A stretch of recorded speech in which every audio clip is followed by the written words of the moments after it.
Salut les rouleurs, bienvenue sur ma chaîne Louis Cycling pour une nouvelle vidéo. Aujourd'hui on va se retrouver pour une nouvelle série que je veux commencer.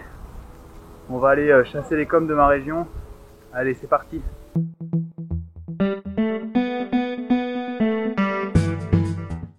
Comme je vous l'ai dit, du coup on va aller chasser les coms. Quentin a déjà fait une série qui ressemble un peu à ça, donc n'hésitez pas à aller la voir. J'ai eu la même idée pendant le confinement, je trouve ça intéressant. Comme ça, une vidéo, un com. Enfin, on va essayer en tout cas. Aujourd'hui, le com du jour, c'est un com qui dure environ 4 minutes sur une pente à 5%. Donc là, je prévois de faire entre 430 et 450 watts sur cette période. On va donner le maximum. Je vous affiche le profil pour que vous voyez à peu près à quoi ça correspond. Et on se retrouve sur le vélo. Et voilà, le passage de la barrière annonce le début du segment. Donc il s'agit d'un segment de 5% de moyenne sur la totalité du segment. On retrouve une route en très bonne condition, je pense qu'elle a été refaite il y a pas longtemps. Et ça c'était vraiment en mon avantage pour faire le meilleur temps possible. On sait à quel point une route qui a un bon rendement est important pour pouvoir performer au mieux. Donc c'est une route qui est plutôt sympa dans les arbres, en plus il faisait un peu chaud ce matin-là, donc j'étais bien à l'ombre. Elle comporte de nombreux virages, donc qui dit nombreux virages dit beaucoup de relance. Là on a vu que j'ai dû relancer à plus de 600 watts. Il est très important de bien préparer un segment lorsqu'on veut essayer d'atteindre le com de celui-ci. Donc la préparation se passe en plusieurs phases. D'abord, moi j'effectue des recherches sur Strava, voir quels coms sont atteignables ou non. Ensuite j'analyse aussi le profil, en sachant que je pèse quand même 73 kg. On va dire que les pentes à plus de 15% sont pas vraiment faites pour moi.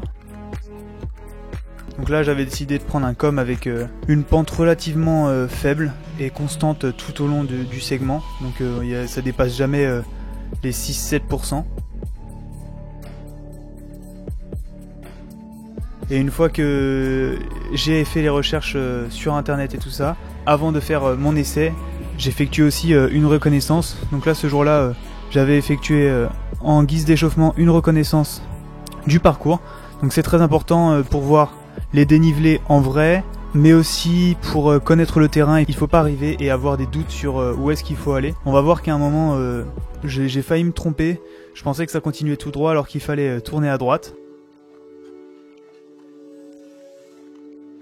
Donc toute cette préparation est très importante pour la chasse des coms. Si ça vous intéresse que je vous fasse une vidéo tuto dédiée à la chasse de coms et surtout à la préparation, n'hésitez pas à me le dire dans les commentaires et ça me ferait très plaisir d'effectuer une vidéo là-dessus. Surtout si on continue cette série de chasse de coms tous ensemble et que je vois que ça vous plaît. Ah voilà, là on voit que j'ai failli aller tout droit alors qu'il fallait tourner à droite. Donc là c'est la fin de la bonne route toute neuve. Une passe sur une route qui a quelques trous avec un rendement moins important.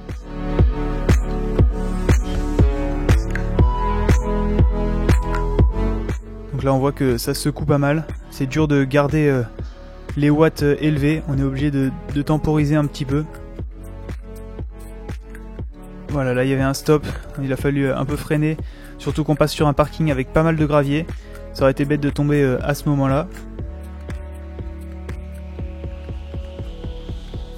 Léger replat, donc là c'est important de s'économiser un petit peu, de refaire un peu les batteries. Surtout que je savais que juste après il y allait avoir une rampe un petit peu plus sévère qu'on voit juste ici à l'écran. Et là je savais qu'il fallait envoyer les watts pour pas perdre trop de temps. Donc là on est à au-dessus de 800 watts. Très important de relancer dès que les pentes sont un peu plus raides, c'est là où on va gagner le plus de temps. Et voilà, ces deux barrières qui indiquent la fin du segment. Et j'avais repéré aussi un deuxième com qui faisait l'intégralité du premier, sur lequel on rajoutait encore 1,5 km. Ça faisait un segment au total de 3 km avec 4% de moyenne. Donc j'ai décidé de maintenir mon effort. Là on est sur une section plane, donc je décide d'envoyer pas trop de watts, un peu en dessous de 400, afin de me reposer, et je savais qu'après on allait retrouver des pourcentages un petit peu plus élevés.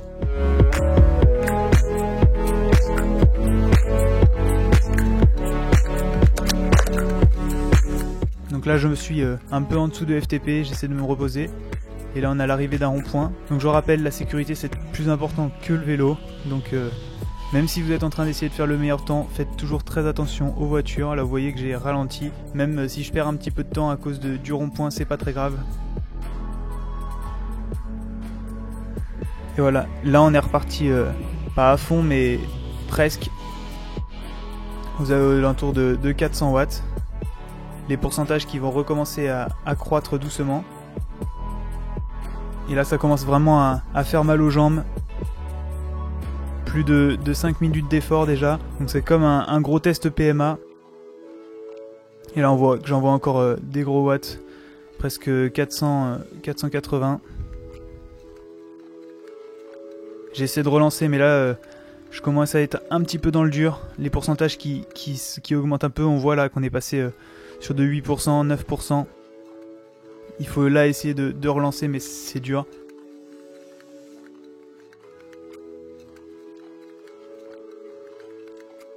Et là je relâche un petit peu mon effort.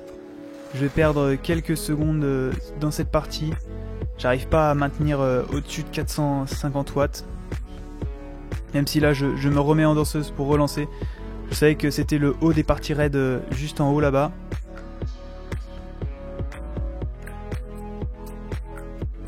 Et là on voit que je lâche un petit peu tôt les watts, 330 watts. Il aurait fallu que je continue un petit peu plus fort. Voilà, on arrive sur le replat. C'est la dernière ligne droite avant la fin du com. Objectif de donner tout ce qu'on a, absolument tout. Il faut vider le réservoir. On va voir que la fréquence cardiaque est à son maximum ce jour-là. Je pouvais pas monter plus haut.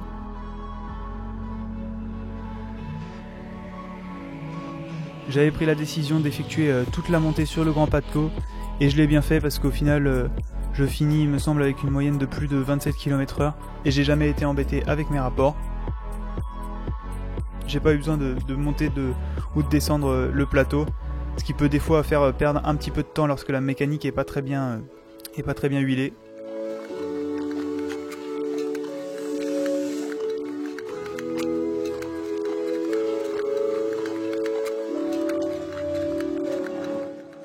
Et voilà, c'est la fin du deuxième com.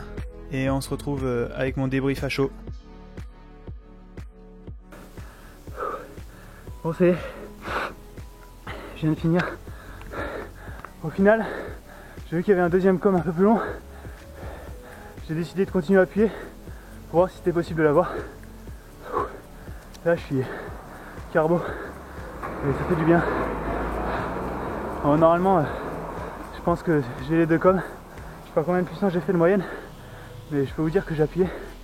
Au début avec les virages c'était plein de relances. Heureusement le bitume il était vraiment super. Du coup ça c'était cool. Allez, je vous retrouve sur l'ordinateur pour analyser exactement les deux segments. Ça y est, on se retrouve donc sur Strava pour analyser les résultats de cette sortie. Donc voilà le tracé du premier segment. Donc c'est un segment de 9,59 km exactement avec 75 mètres de dénivelé positif. Et j'ai fait un temps de 3 minutes 32. Et du coup, j'ai été 19 secondes plus rapide que le deuxième. Donc franchement, je pense que j'ai pas trop mal géré mon truc. Bon, apparemment, lorsqu'ils ont effectué ce segment, la route était pas du tout dans le même état. Mais je trouve que j'ai été content de ma puissance que j'ai réussi à sortir, soit 420 watts sur 3 minutes 32, en sachant qu'il y avait beaucoup de relances. Du coup, c'était pas facile de garder une puissance constante. Pour ce qui est du deuxième segment de 3 km, du coup, je fais encore une fois premier avec 6 minutes 54 pour effectuer les 3 km. Soit un temps 52 secondes plus rapide que le deuxième, qui a aussi effectué le test sur le segment lorsque la route était un peu moins bonne sur le début. Je suis là aussi très content de ma puissance, 395 watts, en sachant qu'il y a pas mal de fois où j'ai été obligé de ralentir un petit peu à cause de la circulation, de la route qui est un peu mauvaise. Donc franchement 395 watts, je suis content des puissances que je suis capable de sortir en ce moment. N'hésitez pas du coup à me suivre sur Strava sous le nom de Louis Noll, ou mon compte Instagram aussi, c'est sympa, c'est Louis Cycling si vous voulez voir des infos un peu au jour le jour de ce que je fais sur le vélo. J'espère que ce concept et cette vidéo vous aura plu sur la chasse des coms. Moi j'ai pris beaucoup de plaisir à effectuer ce premier épisode. Si jamais ça vous a plu, n'hésitez pas à lâcher un gros pouce bleu et à vous abonner à ma chaîne. Si jamais on atteint un grand nombre de pouces bleus, j'hésiterai pas à faire une deuxième et une troisième vidéo sur ce concept. Allez, sur ce, roulez bien et ciao tout le monde.